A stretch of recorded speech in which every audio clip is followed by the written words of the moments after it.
Live from the 607, it's the Ocho Duro Parlay Hour, where we're talking everything movies, TV, comics, and entertainment. Join in the conversation on social media with the hashtag ODPH, because here we go.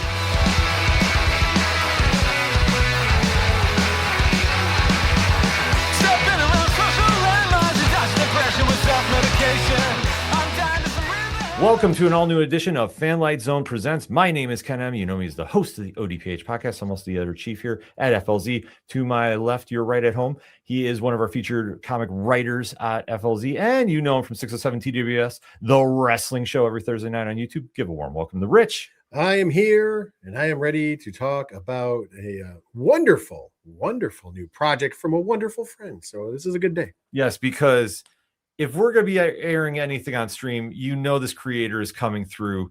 I always say friend of the show, but honestly, like he's the fifth co-host. Like I lose track of how many times he comes on because he just has the open door. Whenever he has a project, though, you know you want to hear about it, and that's what we're here to do. Because finally, we are going to be getting graced on Kickstarter, a project that we have heard about for quite some time, and now it's coming to fruition.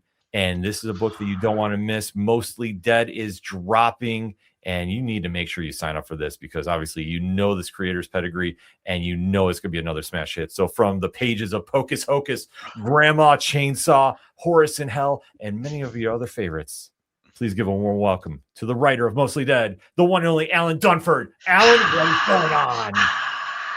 And the crowd goes mild because Alan's back. Yeah. Hey, what's up, everybody? Yeah. No, I'm so happy to be back, and no one does an intro like Ken. Like, obviously, Rich, I love you, man, but God, I would hate to be sat beside that guy. I mean, I don't have to do the intro. That's the nice part. I know. I'm just the eye candy here. There it is. That's what I'm here for. I like it. Rich is just solid steel and sex appeal, everybody. This is true. This is what I say. The ratings are up, folks, for a reason. And they're going to be up after this edition, too, because obviously you got a new project coming out. How did Mostly Dead come to be? Oh, man. So Mostly Dead's a fun one because whenever Kit and I decided to go ahead and start doing Comic Soup, we decided to do projects together. So for those of you who don't know, a really good friend of mine and an amazing artist, his name's Kit Wallis. He's illustrated more things than I could probably ever count. He's also a writer, letterer. Like Kit does everything. Like he does not need me. So the fact that I'm here is, I think he's just taking. I think it's a charity case. I just think he's trying to buy his way into heaven. So, yeah. So Kit and I, we linked up through just him starting doing variant covers for us, and then eventually it just led to us just like always staying in touch, always staying in contact, and then we decided, hey, let's try to just do something, with us. I think that sounds like a lot of fun. And then he wanted to tell a story that was centered around like just kind of life after death in a way. And we brainstormed and then we came up with Mostly Dead. Funny enough there, I got to be careful. Like nowadays when people taking things seriously, I'm making sarcastic gestures when you're like, hey, he doesn't really need me. And I'm like, no, he doesn't, dude. Listen, like I know my place in this relationship 100%. I do. Kid, again, he's such an amazing guy. And for him to live pretty much a whole world away, because, Kid's based out of England. It's just really cool that like the internet was used for good this time. Very rarely. That's a rare statement, but this is a true one. It's a very, very true one. Yeah. Well, now that we know how it kind of came to be, if you will, it's time to let the fine folks know what is Mostly Dead about. Give me the elevator pitch, Alan. Okay, elevator pitch. It's about a young boy named Nate who's growing up in an orphanage. And inside the catacombs of the orphanage, he finds the Book of the Dead. And inside that Book of the Dead, he figures out that he can bring his parents back to life. So it's his journey on doing that. Very, very interesting. Yeah. And obviously, this is now the second project on the Comic Soup imprint, because the first one was a bad mother clucker. Yeah, dude. It's Kit's book, and it's so funny saying this because it's so wild because comic books, they do so many things for people. right? They bring people together. They bring up conversation. They show great art, storytelling through this great visual medium, but it also lets you string together words that you never thought you'd say over and over again. So Kit's book Cockhead is was the first one on there, and Kit already had it completed and everything, and it's such a fun and amazing book. And yeah, we worked on that one. I really didn't have anything to do with it. I just helped with the Kickstarter, and of course you guys here helped really promote it. And we had a great turnaround for our first campaign on a new Kickstarter account. And then yeah, it's funny because even on this campaign, there's another book on there called Hex Gal that Kit has already done, and we're going to be launching that one soon too. So you can pick up issue 1 of that on here before we get to the variant covers and other stories and stuff like that with it too. So we're a very busy lot, which is great. It's a good problem to have, because also behind the scenes, you know, Ken, I think you saw it on there too. We also are selling another ash can on there, and that's for our book called Small Bites. So, and this is about a young girl that becomes a werewolf. So it's just, again, it's just so cool seeing all the stuff that we get to really do together. Yeah, I mean, it's an amazing thing to watch from a fan's perspective, because I mean, you're always hustling. I mean, I don't think you ever take time off. Pretty much, it's always like one project to the next, to the next. Yeah, it's crazy because like when you really think about it, like, you know, whenever you guys ask, like, hey, Alan, what are you working on? Like, in my brain, I'm like, well, I'm not really working on a lot. And then we start talking about it. And then, like, I slowly have the loom and doom dread monster come up, because it's like you have so many scripts you still have to do for other people and for yourself. I was going to say, I understand that. I kind of say the same thing. I'm like, I don't have a lot to do. And then I'm like, oh, yeah, I got 5 interviews to edit. Yeah, when you really compartmentalize it. Yeah, because, yeah, I was talking to Ken, and he was like, yeah, hey, when do you want to come on? And I was like, yeah, you know, this day will be good. And Ken, like, yeah, I saw like the wheels spinning, because he's like, okay, we have this coming up. We got this. And I'm like, oh my God. I lie to myself a lot. So I understand the feeling is what I'm saying now. And I understand the feeling. I lie to myself constantly. Yeah. Oh, and yeah. I also like to procrastinate. So then I'm like, oh, hey. And I got my trusty mug with me. Just there we go. Yeah. There you go. We got to get you an FLZ one too to make it a matching set. Oh yeah, I need that. Yeah, we can definitely look that up. The link is on the website too, if anybody wants to go get some merch, FLZ stuff. You want to have it. But going in with the new imprint, though, like I say, what has been the biggest challenge for you and Kit in this venture? So the biggest challenge is, of course, like with anything, it's just getting started, right? Because there's so many great creators that are on Kickstarter, and there's so many books out there too, and it's really just trying to create fun and interesting stories that people want to spend their hard-earned money on. And that's even the same thing with the other stuff that we are doing, you know, with Pocus and Horus and all the other projects that we have going on. It's still trying to stay true to our ethos for, you know, just wanting to tell fun, crazy stories and all this stuff. But then it's also just making sure we're always still delivering the unexpected and still staying true to ourselves too, for where we really want to. So with this, you know, we know, as you just kind of mentioned, you're no stranger to the world of magicking and especially in comic books.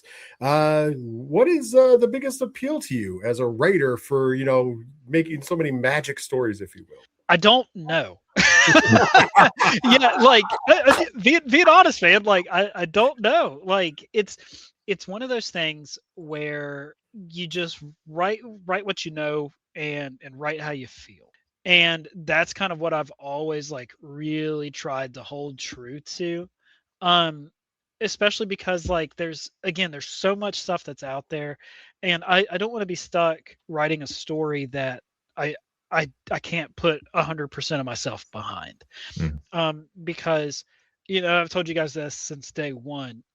If the reader is having fun reading the story, then I've done my job. And if they feel like they kind of got a little insight to my kooky brain when I don't even know what's going on in there, then I think that like I've done my job, right? And yeah, it's just I think that's really kind of like what I try to always aspire to. And plus, listen, if it's not broke, don't fix it. Exactly. Right. Yeah. Let's be honest. There's a lot of fun in that world. You create a lot of fun in that world, and then also like on a side note, just so people know, it's like a magic trick for me because I have all of these copies of things that I keep close to me in a drawer. Like I've read them all, obviously. Yeah. Like it's funny. I'll pull out stuff and I'm like, oh, and I have this and I have this, and it's like a magic trick almost. Like, Yeah. here's that foil variant I got. This is great. And I'm just always like, and I'm stuck in this constant like of just finding new things. Yeah, it's tremendous. But listen, I'm glad that you stay in that realm, because as a selfish fan, not as a friend, but as a selfish fan, I can be like, oh, I know it's going to be gold. Well, the quality's there. So I mean, that's the thing. If it's not broke, like you alluded to, don't fix it. And obviously the success rate is there. Pocus Hocus, Horse and Hell, like I say, the list goes on. And this is obviously going to be a new addition to that, vast pedigree that you have. But the one thing that I noticed though with this book, just from the outskirts, is this seems to have a more serious tone than some of your other work. It's funny because I think I'm just really bad at selling my stuff. Because it's the same thing with Pocus. Like there is a serious tone and a serious there's serious stuff at stake, right? Mm-hmm. But it's actually a really fun book and really lighthearted. A little insight to me. I have crippling death anxiety, so I just don't want to die. It sounds awful. So like I don't want to write something that's going to completely bum me out, right? Mm-hmm. So yeah, Mostly Dead's actually a lot of fun. And we one of the big things that I tried to do, I think I sent it to you. We actually have a trailer that we made for this thing, 2 years ago, whenever we started this thing. And the trailer for it was animated so beautifully by Prevalent Mind Studios. And I think it captures some of the fun with that. And, when we were selling the ash can for the book, which I have in my possession right here. Yeah, like we threw in some of like the character designs, and at the end of it we have Nate's character design, and we wrote, Nate, tragic main character, you know how that goes, right? So we're just trying to like really approach it with a really lightheartedness. And whenever we actually get to see all the crazy cast of characters that we come up with, like it's I'm just excited, man. I just think it's going to be a lot of fun for people, and I think it's going to be stuff that they're going to be able to get behind. Oh, absolutely. I mean, just from the stuff I've seen from it, like it definitely has that fun vibe to it. But like I say, in comparison to some of the other tone, like I say, Pocus is for me anyway, as the reader, Pocus is very, very humorous. And obviously, when you go down that rabbit hole, no pun intended, you understand why. But this one, for the general subject of it, it was like, wow, this is actually like a little more serious than we've seen from you. But I like seeing that progression in your writing. Mm-hmm. Well, no, thank you. Because like, again, that's like some of the other fun stuff too, because it's like, what I think it's one of those, like, whether you realize it or not, this is what you're doing. Right. Mm-hmm. So whether I realize it or not, I think I'm challenging myself too with it, right? Because now I'm able to take that part of it and take a very serious subject matter and see how I can spin it on its head. So I think I don't know. I just think it's little stuff like that, man, that we do to really put yourself back into this thing. Yeah.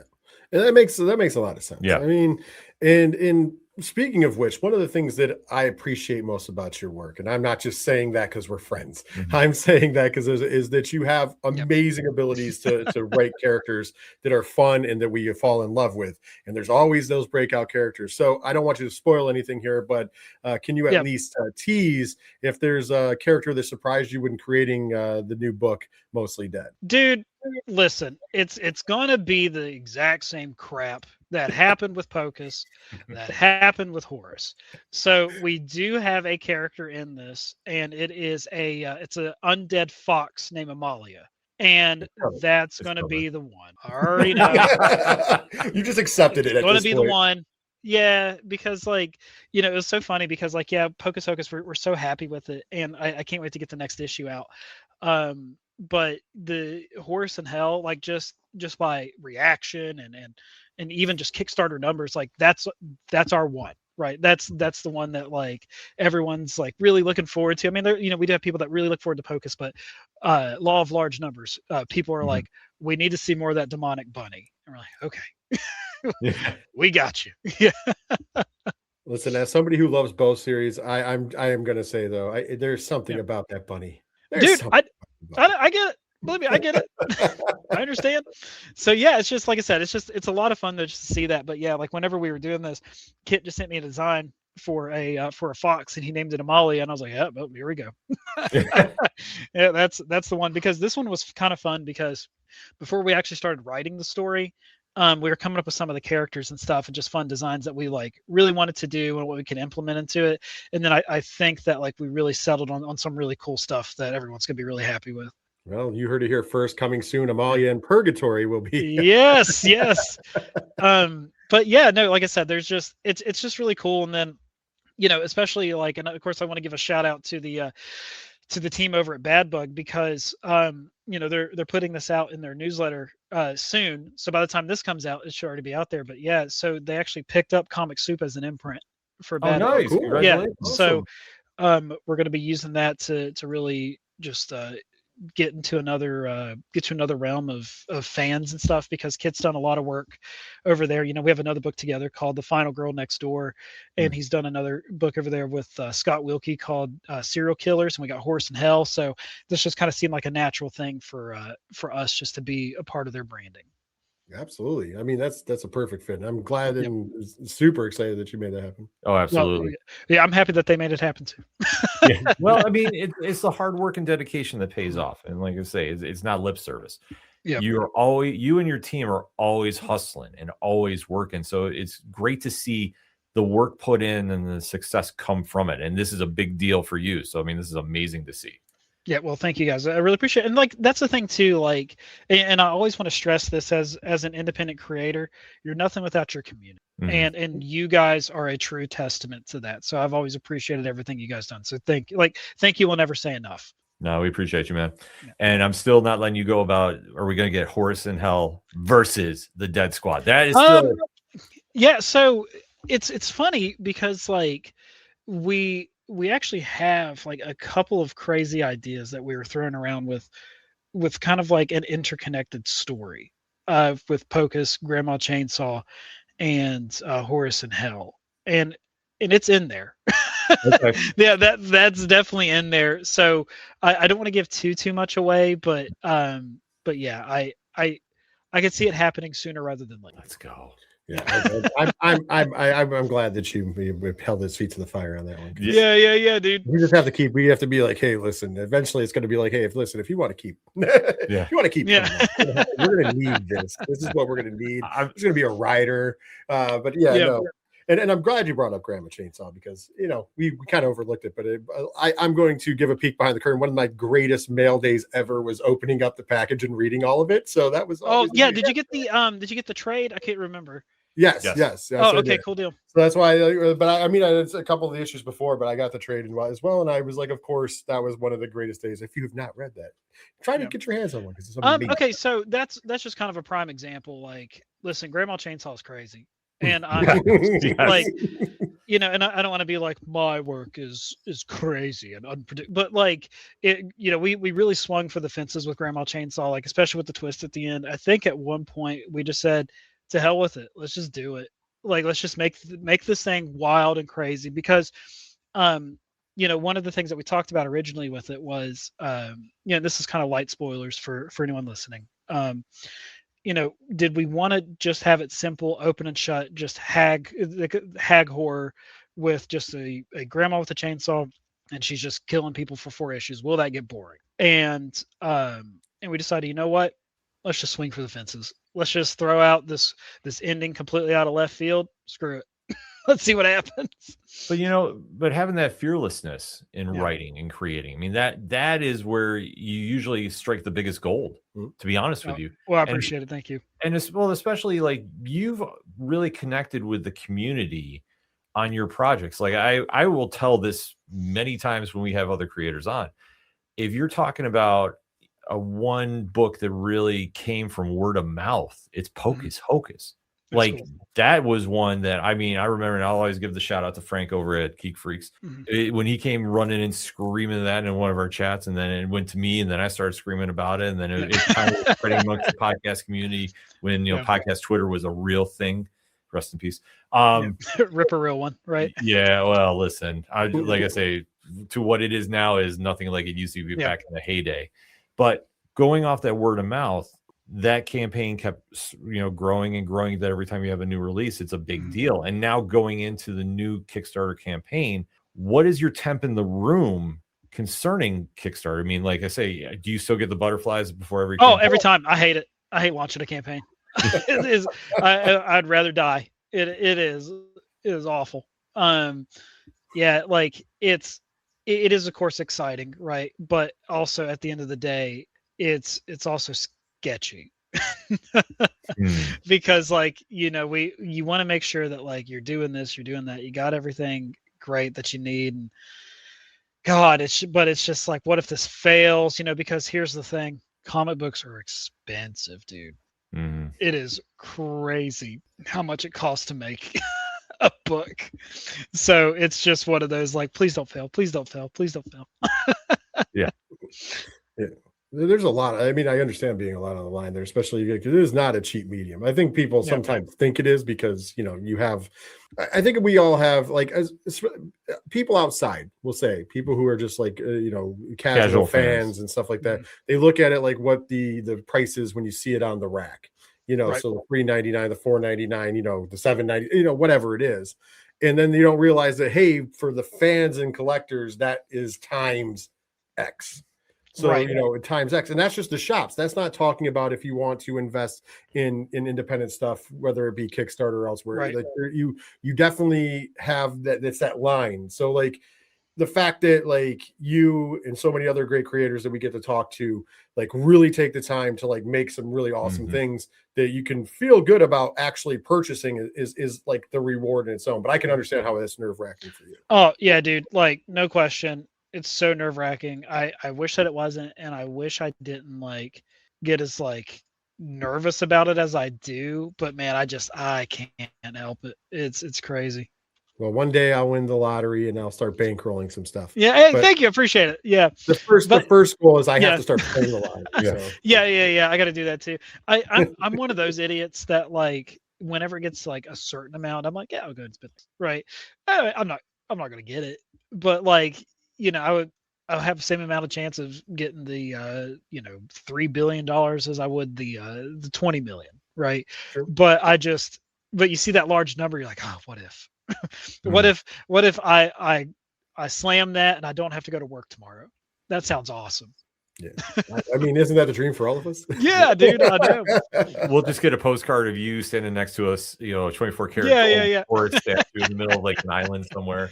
Like hell yeah, dude. Yeah, be like, gonna be a little late coming on FLZ this week. We'll work out my bad. I'm kicking it on the moon.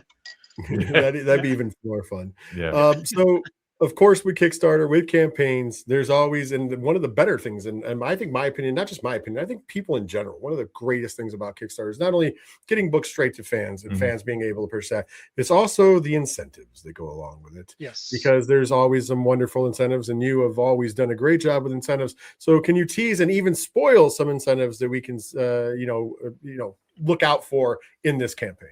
Yeah, most definitely. So, one of the things that we're trying to do now, like, we also try to make it like ease of use, right? Especially for us too, because we've done some like stuff in the past that's like really big, like with Horus 3, we did the Horus figures, which I love doing those, and we're going to do those again for Horus 4, but we got to be choosy about which campaigns we do it for, because man, those things are a pain in the ass to ship, like, and they are very expensive to make. I can imagine. Being independent, like, whenever you see like the blind bags, blind boxes and stuff, and they're selling them for like, $7-8 each, and they're probably making them for like 25 cents. We don't make a lot of profit on those things after shipping and everything, because if we charged really what we needed to charge, we would never make any money, right? But it's just one of those things where like we want to make sure that we're delivering as much as possible. So we've really started getting into the realm of doing prints of our covers, which I like a lot. So we're doing 11x17 prints. And with Kit being on board, I'm really starting to get into the ash can world, and I really like that. So I really like having previews up of our next books that are coming out. So we're like really trying to move forward and show everybody, especially with a new imprint, because we can we can have it all day that we are, you know, serious comic creators and stuff like that. But again, from where we have that little extra, just, hey, this book already has 8 pages, 9 pages done, and we're selling it on here to kind of help bankroll for the next issue, like, come and check it out, right? So it's just, I don't know, it's just little stuff like that, man, that we try to really be mindful of. Well, you have to be. I mean, it's just any business model. Like you want to hit your product that you're doing now, but you want the fans to come back for more. And teasing what you have coming.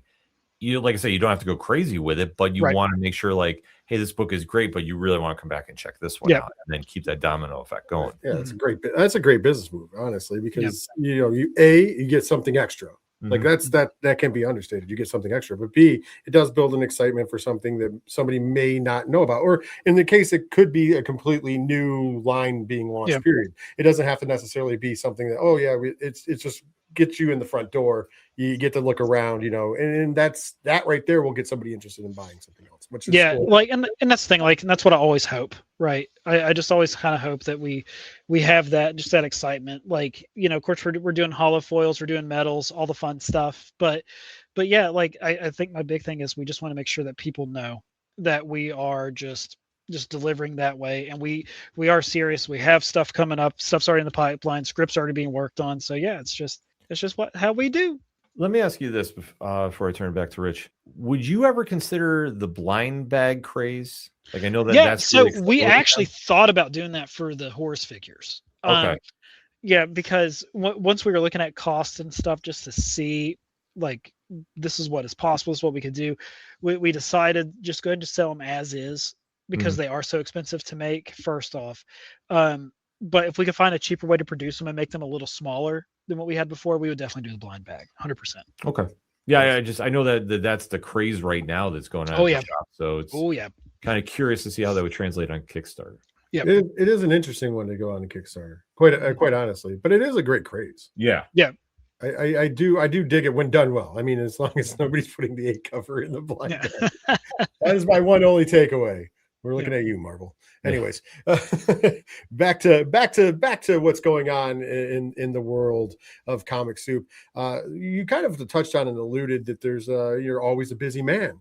So what other projects are you allowed to share with us that you may or may not be working on that you haven't kind of already alluded to? Yeah. So we got Poca 7, Horus 4. We're working on Final Girl issue 4. Yes. You know, we're working on Kit's already working on Cockhead 2. The script for Mostly Dead 2 is already done. Beneath the Lighthouse is almost finished. That's the one-shot horror that Brian Belando and I are doing. And I think that's it. I think. Are you going back to Misfortune? Oh yeah. Hey, Misfortune. Okay. So we're actually gonna be launching that on Kickstarter. Yeah. We're launching Misfortune on Kickstarter. It's the first issue that we did a year or two ago. So we decided that it would go ahead and be, I was talking about it with David DeBell, the guy that runs Eerie Saga. I just kind of told him, like, it'd be the better thing to do to go ahead and just release it that way. So that way he could have fun with it. And really kind of show, like, hey, this is what we're trying to do, because, you know, he just released it as a exclusive on Global Comics, and we had really good reception for it, which was awesome. So I told him, let's go and just release it here, and then just see what happens. I mean, it's already done. You know, he's just setting on money. That's about it. Yeah. Can't go wrong with that. And especially too, that was your first endeavor into the superhero genre. It is. Yeah. And I had a lot of fun with it too. I thought that was really cool. Oh yeah, no, it definitely comes off that way, especially knowing you. And then that's the first time, you know, going in that avenue, and especially from, you know, where the more humorous side of things are that we alluded to with Pocus, to being a more serious tone with that one. I mean, not as, like I say, it's you can't really compare both universes, obviously, but knowing like this direction. That I think is going to be something that fans have not checked out on Global Comics. You definitely want to check that out when it drops on Kickstarter. Yeah, dude, because, like, you know, we're going to have a new cover for it and stuff. And then that way we can kind of help support, because, again, comics are not cheap. This isn't, you know, even when it comes to David DeBell, this isn't our full-time job, which sucks. I really want it to be. But yeah, we're just really trying hard to just make it ours, and then maybe one day this is something we can do full time. It's always the dream, but when you put the hustle in and you put in the work, you're one step closer than anybody that goes, I would, I coulda, shoulda, I was gonna. Mm-hmm. So that's the way I always look at life. Was with especially projects like this. Yeah, well, thank you, I appreciate it. Yeah, and obviously you kind of touched upon when we're going to see the Bad Mother Clucker come back. Yes, yeah. So he's going to be launching soon. So what we're going to try to do is we're going to try to launch Cockhead to around the same time as Horse 4, because Kit's already done a cross promotion print for Cockhead and Horse together. Oh, okay. Yeah, so that way if you back both, then you get a lot of fun stuff. There goes my wallet, but it's well worth it. It's well worth it. It's well worth it though. I mean, I was going to buy them anyway. So yeah, like I say, I have fortunately I have the means to, and I will obviously know it's coming. I will be able to save up. So yeah. Look at you, like saving your pennies, rubbing them together. Yep, like you're making it sound like the ultimate sacrifice. Right now. Yes. Well, but you alluded to, comics are not cheap, so it's like you gotta be very, very savvy with your wallets these days, and make sure you get your money's worth. As much as I'm making the joke, I'm going to slowly go broke, or as I always like to say, get divorced, because of how many of my friends make cool stuff, and then I get to turn around and be like, oh, I got to buy said cool stuff, not out of duty, out of legit that I really want it. And, yeah. Thankfully, my wife is supportive, but I love you, and hopefully you stay supportive of that, because she's like, where are all these books coming from? And I'm like, well, Kickstarter. Yeah, don't you worry. I thought you were going to say me. I'm like, no. I know. I don't blame it on you. She knows because she sees the bill when it comes out. Yeah. Although it is kind of funny because she forgets about it, because there's that gap between paying and then the Kickstarter gets to you.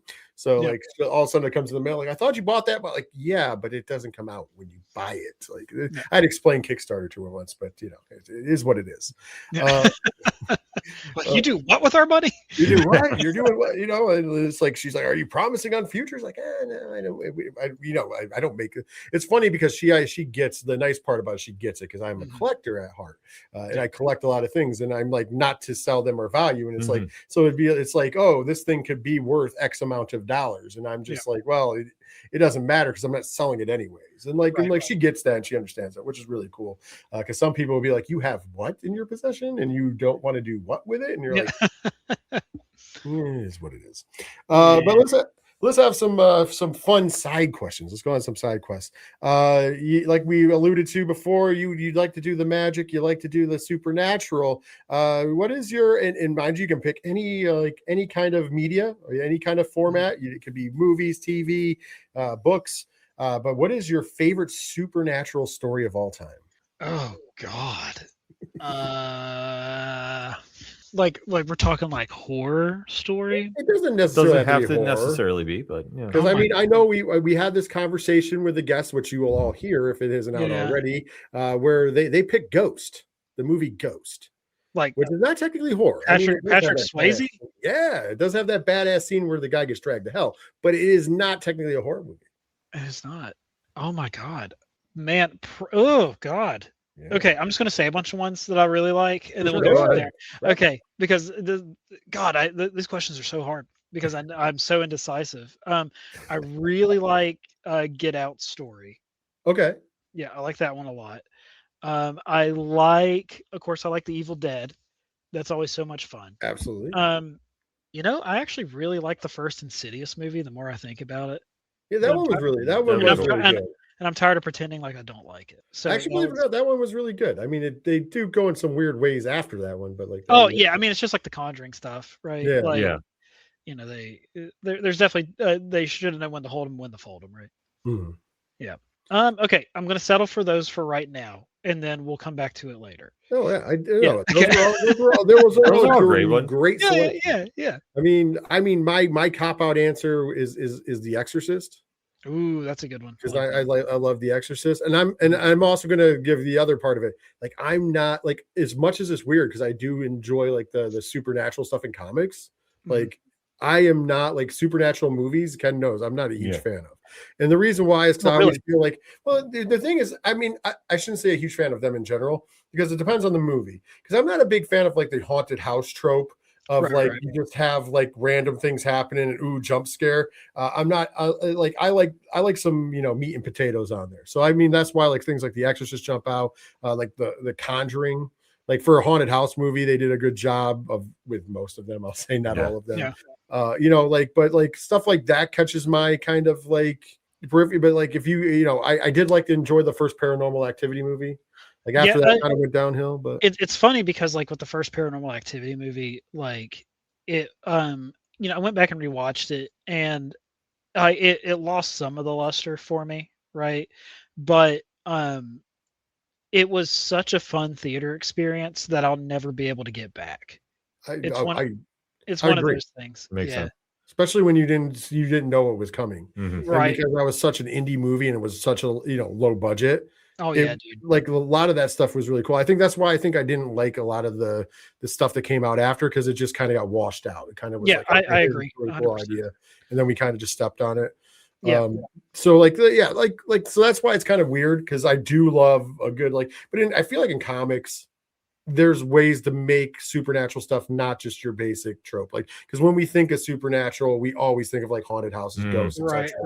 And like in comics you can actually play with that a little bit, because we have like supernatural comedies, as you do, you have supernatural action stuff, you have things that I got another one. I just thought of it. I haven't watched this movie in forever. It's a Spanish horror thriller drama called The Orphanage. Okay. Love that movie. All right, anyway, okay, that's it. Done. Yeah, no, but no, I think that's the melding things in comics, because I've been to I'm a big champion of indie comic books, and with the indie comic books you always end up like with every genre known, and that's why it's like somebody's like, well, this fell off, and it's like, not if you read indie comics, it didn't. Yeah. Like right now we have like a resurgence, and we talked about this the other day, of crime comics. So you got a lot of either whether it's noir or horror or suspense or whatever, but there's a crime element to it. Like horror has been as a horror fan, there's some great horror movies that come out. Oh, dude, there's been a resurgence in horror. Across the board. Awesome, dude. Yeah. Yeah. But in comics in particular, it's really in the forefront. And it's pretty amazing to see some of the work that's being done in the indies with that. There's tremendous things. And even not even just known properties, which there's that, but you have stories that are just coming out. I always shout it out. If you're looking for a good horror book, Devil on My Shoulder, by Kyle Starks, is a tremendous book. And we've done so many other ones. You have it's just the realm that we're in. So it's always nice to kind of see the mixture of stuff, because then somebody is going to be ultimately Rich, you said you didn't like supernatural stuff, but you read all these supernatural comic books. I'm yeah, but they're different and they're fun. And it's not just jump scare on, page 3, you know what I mean? Right.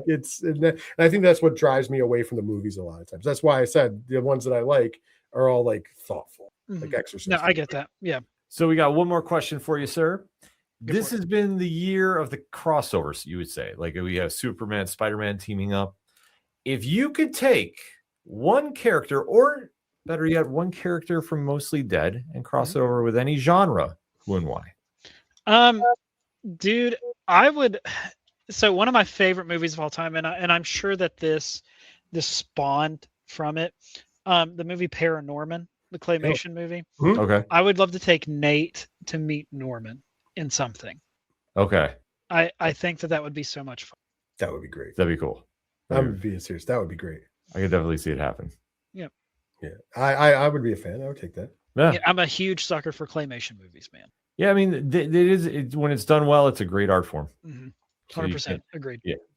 You can't dispute that. Yep. And you can't dispute that Nate and the rest of the cast of Mostly Dead are going to be win over fans when the Kickstarter campaign is in full swing, and you don't want to miss what's going on, because if Alan's name is on a book, you just go get it. Do that. I like that. I like that idea. I mean, we'll just say the whole spiel. No, I'll give it the real one here, because when you get it, you get somebody that's a fan and thinks about the fan from the perspective, but always delivers something great, whether it's horror, whether it's humor, and blends it together, that it doesn't take away from the other themes that he's compiling on to make something special here.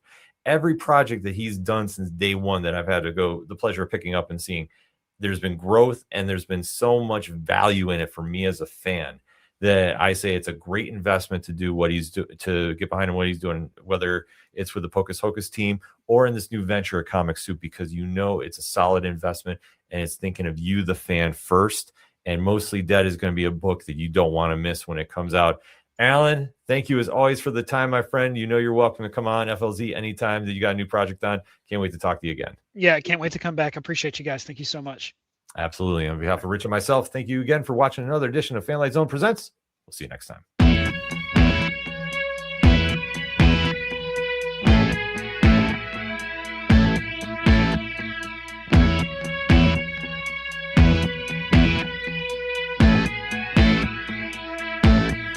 It's such waste of time swiping left and swiping right on people you could know. 'Cause anyone who's worth a damn be worth way more than a picture could ever show. You could find the right light, find the right angle, and never find your soul. And it can feel like a losing battle, and this plot is full of holes. This modern way of finding love just makes me feel so alone. And I can't be the only one sick of staring at my phone. So look up, talk to me, a better way to spend our energy. Just look up, talk to me. We don't have to float alone on the open sea. Don't know that I believe in the old time fable. Everyone has just one true love. All I know is you're across this table, and you're all I'm thinking of. So look up, talk to me, a better way to spend our energy. Just look up, talk to me. We don't have to float alone on the open sea.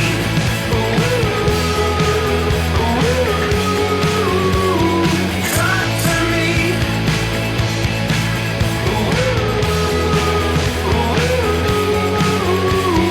Talk to me.